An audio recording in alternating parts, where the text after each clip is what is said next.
4 ദിവസങ്ങൾക്ക് ശേഷം ഇന്ത്യയും പാകിസ്ഥാനുമായുള്ള പോരാട്ടത്തിന് അവസാനമായിരിക്കുകയാണ്. വളരെ നല്ല കാര്യമാണ് ഇത് എന്ന് പറയാതെ വയ്യ. എന്നാൽ ഇന്ത്യയും പാകിസ്ഥാനും സീസ്ഫയറിന് സമ്മതിച്ചു എന്ന് ആദ്യമായി ലോകത്തെ അറിയിക്കുന്നത് അമേരിക്കൻ പ്രസിഡന്റ് ഡൊണാൾഡ് ട്രംപ് ആണ്. അതെ, നിങ്ങൾ കേട്ടത് ശരിയാണ്.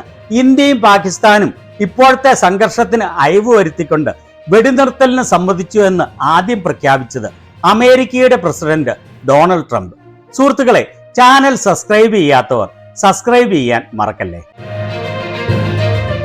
2 രാജ്യങ്ങൾ തമ്മിൽ സംഘർഷം ഉണ്ടാവുമ്പോൾ, അതും വളരെ കരുത്തരായ ഒരു രാജ്യവും താരതമ്യേന അതീവ ദുർബലമായ ഒരു രാജ്യവും തമ്മിൽ സംഘർഷം ഉണ്ടാകുമ്പോൾ ദുർബലനായ എതിരാളി ആയിരിക്കണം താൻ കീഴടങ്ങി എന്ന് അറിയിച്ച് ഇനിയൊരു പോരാട്ടത്തിന് ഇല്ല എന്ന് വ്യക്തമാക്കേണ്ടത്. ഇന്ത്യൻ സൈന്യം പാകിസ്ഥാനെ നിലംപരിശാക്കാൻ എല്ലാ ശേഷിയും ഉള്ളവരാണ്.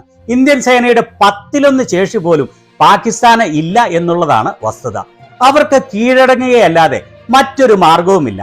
എന്നാൽ എന്തുകൊണ്ടാണ് അങ്ങനെയൊരു സാഹചര്യത്തിൽ അമേരിക്കയുടെ പ്രസിഡന്റ് ഇരു രാജ്യങ്ങളും വെടിനിർത്തലിന് സമ്മതിച്ചു എന്ന് പ്രസ്താവന ഇറക്കിയത്? ഇന്ത്യ ടുഡേയുടെ ഈ വാർത്തയിൽ പറഞ്ഞിരിക്കുന്നത് കണ്ടോ? ഇത് അവസാനിച്ച് കാണാൻ ഞാൻ ആഗ്രഹിക്കുന്നു.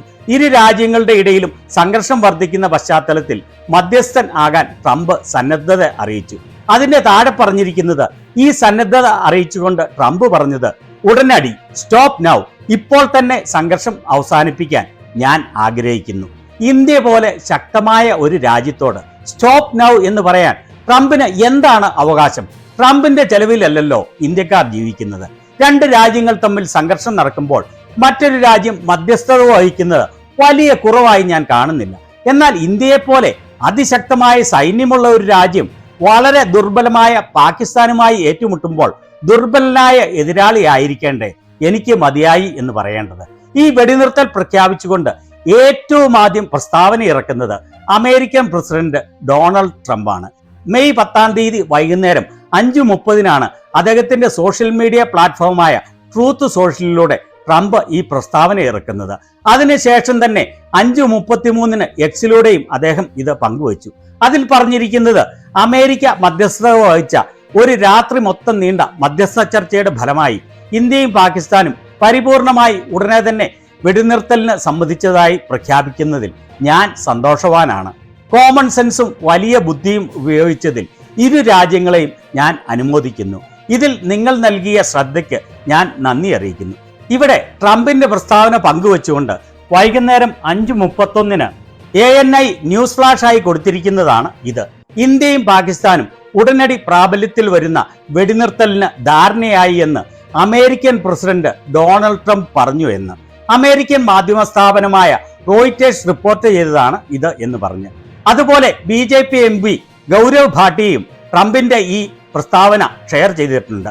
രണ്ടാമത്തെ പ്രസ്താവന വന്നത് American secretary of state Marco റൂബിയോയിൽ നിന്നാണ്. മെയ് 10 വൈകിട്ട് 5:37 PM മാർക്കോ റൂബിയോ ഈ പ്രസ്താവന ഇറക്കുന്നത്.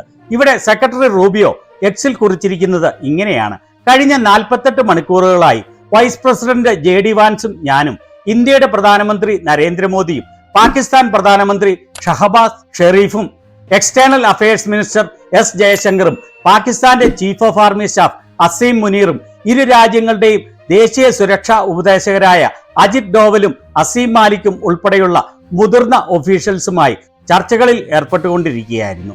ഉടനടി വെടിനിർത്തൽ നടപ്പിലാക്കാൻ ഇന്ത്യയുടെയും പാകിസ്ഥാന്റെയും സർക്കാരുകൾ സമ്മതിച്ചതായി ഞാൻ വളരെ സന്തോഷപൂർവ്വം പ്രഖ്യാപിക്കുകയാണ്. അതുപോലെ തന്നെ വിവിധങ്ങളായ വിഷയങ്ങളിൽ ഇരു രാജ്യങ്ങളും ഒരു തേർഡ് പാർട്ടി സൈറ്റിൽ ചർച്ചകൾ ആരംഭിക്കാനും തീരുമാനമായി. സമാധാനത്തിനുള്ള വഴി തിരഞ്ഞെടുക്കാനുള്ള അവരുടെ വിവേകത്തിലും അറിവിലും രാഷ്ട്രതന്ത്രത്തിലും പ്രധാനമന്ത്രി നരേന്ദ്രമോദിയെ പാകിസ്ഥാൻ പ്രധാനമന്ത്രിയെ ഞാൻ പ്രശംസിക്കുന്നു. മൂന്നാമതായി ഇതറിയിച്ചുകൊണ്ട് പ്രസ്താവന ഇറക്കുന്നത് പാകിസ്ഥാന്റെ ഉപപ്രധാനമന്ത്രിയും വിദേശകാര്യമന്ത്രിയുമായ ഇഷാഖ് ദർ ആണ്. മെയ് 10 വൈകുന്നേരം 5:38 അയാൾ സോഷ്യൽ മീഡിയയിലൂടെ ഇത് അറിയിച്ചുകൊണ്ട് പ്രസ്താവന ഇറക്കിയത്. അതിൽ പറഞ്ഞിരിക്കുന്നത്, ഉടനെ തന്നെ പ്രാബല്യത്തിൽ വരുന്ന രീതിയിൽ ഇന്ത്യയും പാകിസ്ഥാനും വെടിനിർത്തലിന് സമ്മതിച്ചു. അതുപോലെ തന്നെ മേഖലയിൽ എപ്പോഴും സമാധാനവും സുരക്ഷയും ഉറപ്പുവരുത്തുക എന്നുള്ളതാണ് പാകിസ്ഥാന്റെ ലക്ഷ്യമെന്നും അവരുടെ പരമാധികാരം ഒരിക്കലും അടിയറ വയ്ക്കുകയില്ലെന്നും ഒക്കെ പറഞ്ഞിരിക്കുന്നു. അതിനുശേഷമാണ് ഇന്ത്യയുടെ ഫോറിൻ സെക്രട്ടറി ഇരു രാജ്യങ്ങളും വെടിനിർത്തലിന് സമ്മതിച്ചു എന്ന് പറഞ്ഞ് പത്രസമ്മേളനത്തിലൂടെ അറിയിക്കുന്നത്. പിന്നീട് ഇന്ത്യ ഗവൺമെന്റ് ഇറക്കിയ ഈ പ്രസ്താവനയിൽ പറഞ്ഞിരിക്കുന്നത് ഇരു രാജ്യങ്ങളും നേരിട്ടാണ് ചർച്ച നടത്തിയത്, മധ്യസ്ഥർ ഒന്നുമില്ലായിരുന്നു. പാകിസ്ഥാന്റെ മിലിറ്ററി ഓപ്പറേഷൻ ഡയറക്ടർ ജനറൽ ഇന്ത്യയുടെ ഓപ്പറേഷന്റെ ഡയറക്ടർ ജനറലിനെ ഫോൺ വിളിച്ചതോടുകൂടിയാണ് ഈ ചർച്ചകൾ ആരംഭിക്കുന്നത് എന്നാണ്. അപ്പോൾ എല്ലാവരുടെയും മനസ്സിൽ വരുന്ന ചോദ്യം, എന്തുകൊണ്ടാണ് അമേരിക്കൻ പ്രസിഡന്റ് ട്രംപും American secretary of state Marco റൂബിയോയും കഴിഞ്ഞ 48 മണിക്കൂറുകളായും ഈ രാത്രി മുഴുവനും ഇരു രാജ്യങ്ങളുടെയും ഇടയിൽ മധ്യസ്ഥത വഹിച്ചുകൊണ്ട് ചർച്ച നടത്തി വെടിനിർത്തലിന് ഇരു രാജ്യങ്ങളും റെഡിയായി എന്ന് ആദ്യമായി ലോകത്തെ മൊത്തം അറിയിച്ചുകൊണ്ട് പ്രസ്താവന ഇറക്കുന്നത്? ഒറ്റ ഫോൺ കോളിലൂടെ യുക്രൈൻ റഷ്യ യുദ്ധം നിർത്തിവെപ്പിച്ച പ്രധാനമന്ത്രി നരേന്ദ്രമോദി ഉള്ളപ്പോൾ എന്തുകൊണ്ടാണ് അമേരിക്ക എല്ലാ മര്യാദയും ലംഘിച്ചുകൊണ്ട് ഇങ്ങനെ പ്രസ്താവന ഇറക്കുന്നത്? ഇന്ത്യയുടെ കാര്യങ്ങൾ പ്രഖ്യാപിക്കേണ്ടത് ഇന്ത്യയാണല്ലോ, അല്ലാതെ അമേരിക്കയുടെ പ്രസിഡന്റോ അമേരിക്കയുടെ സെക്രട്ടറി ഓഫ് സ്റ്റേറ്റോ അല്ലല്ലോ. ഇന്ത്യൻ സൈന്യത്തിന്റെ കഴിവിലും ശക്തിയിലും എനിക്ക് യാതൊരു സംശയവുമില്ല, പരാതിയുമില്ല. പാകിസ്ഥാൻ എന്ന തീവ്രവാദ രാജ്യത്തിന് തക്കതായ തിരിച്ചടി കൊടുക്കാനുള്ള എല്ലാ ശേഷിയും, വേണ്ടി വന്നാൽ അവരെ ഇല്ലാതാക്കുന്നതിനുള്ള ശേഷിയും ഇന്ത്യൻ സൈന്യത്തിന് എന്നുമുണ്ട്. അത് 1964-ലും 1971-ലും ഇന്ത്യൻ സൈന്യം വ്യക്തമാക്കി കൊടുത്തതാണ്. 1971-ൽ അയൽലേഡി ഇന്ദിരാഗാന്ധി പാകിസ്ഥാനെ തന്റെ മുന്നിൽ മുട്ടുകുത്തിച്ച് 2 രാജ്യങ്ങളായി വെട്ടിമുറിച്ച് ശക്തി തെളിയിച്ചതാണ്. ഈ 2025-ൽ ഇന്ത്യൻ സേനയുടെ ശക്തി അതിലും വളരെയധികം വർദ്ധിച്ചിട്ടേ ഉള്ളൂ എന്നുള്ളതാണ് വാസ്തവം. ഒരു അമേരിക്കയുടെയും ഒരു വിദേശ രാജ്യത്തിന്റെയും പിന്തുണയില്ലാതെയാണ് 1971-ൽ ഇന്ദിരാഗാന്ധി ഇന്ത്യയുടെ ശക്തമായ സൈന്യത്തിന്റെ ബലത്തിൽ പാകിസ്ഥാനെ മുട്ടുകുത്തിച്ചത്. അന്ന് അമേരിക്ക ഇന്ത്യക്കെതിരെ ഭീഷണി മുഴക്കിയതായിരുന്നു, യുദ്ധത്തിന് പോകരുത് എന്ന് പറഞ്ഞ്. ബ്രിട്ടനും പാകിസ്ഥാന്റെ പക്ഷത്തായിരുന്നു നിന്നിരുന്നത്. പക്ഷേ ഇരട്ട ചങ്കുള്ള ഇന്ദിരാഗാന്ധി തെല്ലും വഴങ്ങിയില്ല. ഇവിടെ ഇന്ദിരാഗാന്ധി പറയുന്നത് കേട്ടുകൊള്ളൂ. I believe that it is not the task of any one country to say to another what they should do, even if it is a question of helping. It is my duty to put the situation in my country and its neighborhood, to give my assessment of the situation to the leaders of the countries I visit.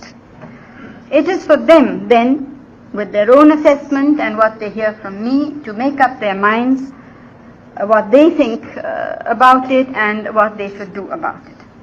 ഇന്ത്യയുടെ കാര്യങ്ങൾ തീരുമാനിക്കുന്നത് ഇന്ത്യയാണ്. അതിനുള്ള ശേഷി ഇന്ത്യക്കുണ്ട്. ഓർക്കണം, 1971-ൽ ഇന്ദിരാഗാന്ധി നടത്തുന്ന പ്രസ്താവനയാണ് ഇത്. അന്ന് സാമ്പത്തികമായി ഇന്ത്യ വളരെ പിന്നിലായിരുന്നു. ഇന്ത്യക്ക് അന്ന് ആകെ ഉണ്ടായിരുന്നത് ശക്തമായ എന്തിനേയും നേരിടാൻ കരുത്തും കഴിവുമുള്ള സൈന്യവും കരുത്തുറ്റ ഒരു പ്രധാനമന്ത്രിയും മാത്രമായിരുന്നു. എന്നാൽ ഇന്ന് ഇന്ത്യ സാമ്പത്തികമായി വളരെ മുന്നിലെത്തി ലോകത്തിലെ 5ാമത്തെ സാമ്പത്തിക ശക്തിയും അധികം താമസിയാതെ 4ാമത്തെയും 3ാമത്തെയും സാമ്പത്തിക ശക്തിയും ആകാൻ പോകുന്ന രാജ്യമാണ് എന്ന അവസ്ഥയിലാണ് അമേരിക്ക ഇന്ത്യയുടെ കാര്യങ്ങൾ എങ്ങനെയാണ് എന്ന് പ്രഖ്യാപിക്കുന്നത്. 1971-ലെ ഈ വാർത്തയിൽ പറയുന്നത് കേട്ടോ. The officers of Pakistan's Army, Navy and Air Force laid down their arms. It was a somewhat theatrical event. General Gandharv Nagra assured the officers that they would be treated with the utmost correctness according to the Geneva Convention. Pakistan സൈന്യം ഇന്ത്യയുടെ മുന്നിൽ ആയുധം വെച്ച് കീഴടങ്ങിയെന്ന് May 5-ാം തീയതിയിലെ ഈ വാർത്തയിൽ പറഞ്ഞിരിക്കുന്നത് കണ്ടോ. അദാനിയുടെ team Trump അഡ്മിനിസ്ട്രേഷനിലെ ആളുകളുമായി 265 ബില്യൺ കോഴക്കേസിൽ അദാനിയെയും കൂട്ടരെയും പ്രതിയാക്കി അറസ്റ്റ് ചെയ്യാൻ ഉത്തരവിട്ടതിൽ നിന്ന് രക്ഷപ്പെടുന്നതിന് വേണ്ടി അമേരിക്കയിൽ ചർച്ചകൾ നടത്തിക്കൊണ്ടിരിക്കുകയാണ്. ഇതെല്ലാം കൂട്ടി വായിക്കുമ്പോൾ എന്താണ് നമ്മൾ മനസ്സിലാക്കേണ്ടത്? സ്വന്തമായി മറ്റു രാജ്യങ്ങളുടെ യുദ്ധങ്ങൾ ഒറ്റ ഫോൺ കോളിലൂടെ നിർത്തിവെപ്പിച്ച നരേന്ദ്രമോദി പ്രധാനമന്ത്രിയായുള്ള ഇന്ത്യയിൽ ഇപ്പോൾ ഇങ്ങനെ സംഭവിക്കുന്നത് എന്തുകൊണ്ടാണ്? ഇത് രാഷ്ട്രീയമായ ചോദ്യമാണ്, അല്ലാതെ ഇന്ത്യൻ സേനയുടെ കരുത്തിനെയോ നടപടിയെയോ ഒരു വിധത്തിലും ചോദ്യം ചെയ്യുന്നില്ല എന്ന് മാത്രമല്ല, അതിനെ പരിപൂർണമായി ഞാൻ പിന്തുണയ്ക്കുകയാണ് എന്ന് വീണ്ടും പറയുകയാണ്. ഇന്ത്യയും പാകിസ്ഥാനും ഇക്കാര്യങ്ങൾ സ്വന്തം ജനങ്ങളുടെ മുന്നിൽ വെളിപ്പെടുത്തുന്നതിന് മുൻപ് ട്രംപ് ഇങ്ങനെ ചെയ്തത് അല്പം പോലും ശരിയായില്ല എന്നാണ് എൻ്റെ പരിപൂർണമായ അഭിപ്രായം. ഇതിനെക്കുറിച്ച് നിങ്ങൾക്ക് എന്ത് തോന്നുന്നു?